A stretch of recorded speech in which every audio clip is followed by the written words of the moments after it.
Hi, I'm Priska, I'm a physiotherapist and a Pilates teacher, and I'm going to just help you find a couple of different ways on how to relieve your pains and aches when you're sitting behind a computer all day. Now, when you sit in front of a computer, a couple of things happen.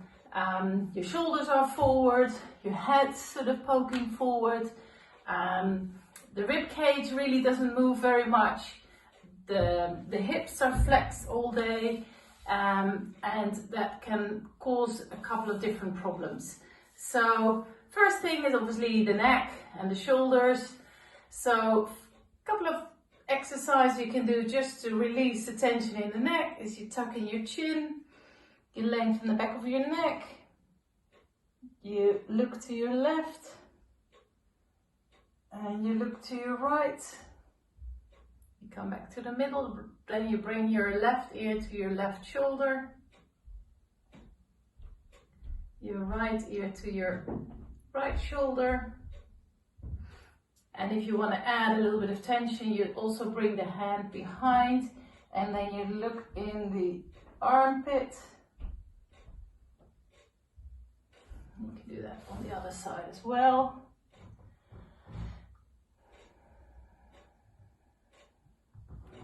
Good.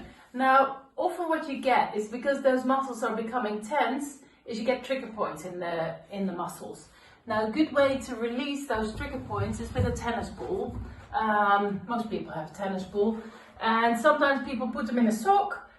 Sometimes people just, you just place it behind your, on the bottom of your neck and your shoulder, and then you lean into the ball. You can also do it on the floor.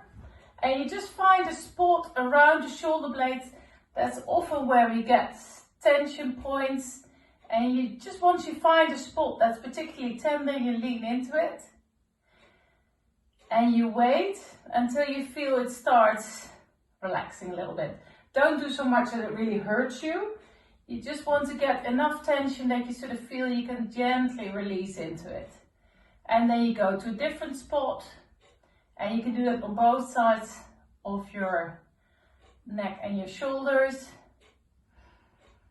And so, in the same way that you release your upper back, you can also release your lower back. So, a good way to do that is you take the ball, you have the spine in the middle, so you don't put the ball there, but you can place the ball on the side of it. Sometimes people put it at the base of at the top of their buttock, or the base of their spine, but again you only do the fleshy bit. And then you lay yourself onto it. You can lift up a knee on the side that you're trying to stretch. And you just slowly wait until that tension goes. And once it goes, you bring the knees over to the side. And you can do that on the other side as well. You bring the knees to the other side, and then you just check for bits that are feeling tight, and that's how you can basically release the whole of the spine. You can do that with the leg muscles as well. So I think in that sense, tennis balls are very useful. Now, when you're sitting on that desk all day long, what I already said is your rib cage gets quite tight. So every hour, if you just think about it, just sort of reach over, open the rib cage, and you really want to sort of, don't hike up your shoulder like that. The shoulders stay nice and relaxed. All the movement is between the ribs. And so you do that on the other side as well.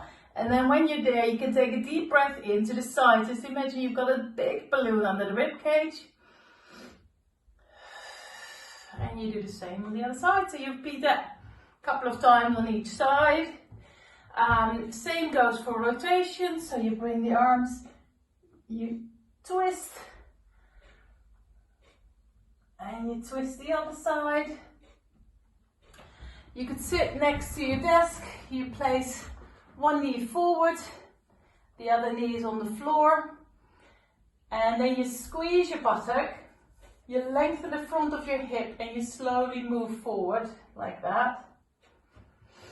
And you should be feeling a tension there.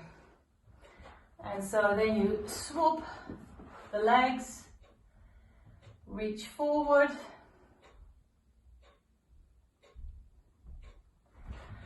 Now, just to sort of stretch out the whole back line, another way of doing that is you place your hands on the seat of your chair, you lengthen the back, you open the legs a little bit more than hip width apart, and then you slowly lean in towards the right heel, then you move over to the left heel,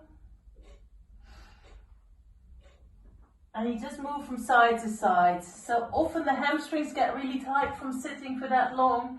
So it's just a good idea to now and again get them moving. Now often the hands can get a little bit stiff and tight from all that typing and sitting like that. So I'll show you a little technique. This is a squash ball, really useful. I also have a foot treatment which is fabulous, designed by the Melt Method. You can always research it on the internet, the foot treatment by Sue Hitzman. Now the next technique is for your hands. So if you just take the ball in your hand, you press with the ball with the thumb, your point and your pad. I'll come a bit closer so you can actually see what I'm doing. And you put it, you do that 3 times on each finger, the point and then the pad of the finger. It just stimulates the finger muscles. And so you do the same thing for both hands. And once you've done both hands, activated those muscles,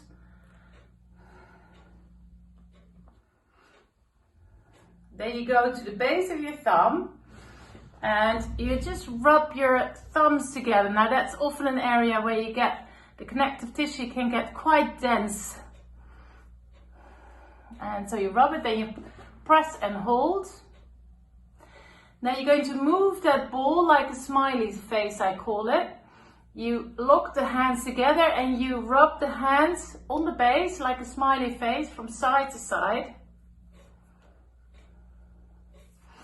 And then you just go up and down like that. And that's a really good way to just activate those hands. The hands will feel a lot more supple.